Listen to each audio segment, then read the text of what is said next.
Hi, Mignonette Bailey here with your Down and Dirty Garden tip. My tip for you today is add some variety to your garden.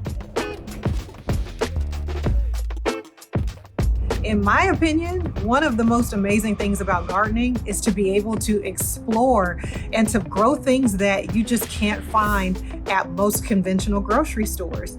Take this plant, for example, this hyssop. Now, this is a plant that literally I had only heard about from the Bible. I didn't even know that it was a plant that was still being grown or that I could even have access to.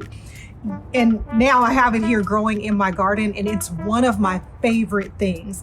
I love it just because it's so unique, and in the spring, it has the most beautiful and amazing purple bluish blooms. If this gardening tip is helpful, head over to Amphy, sign up for my gardening classes.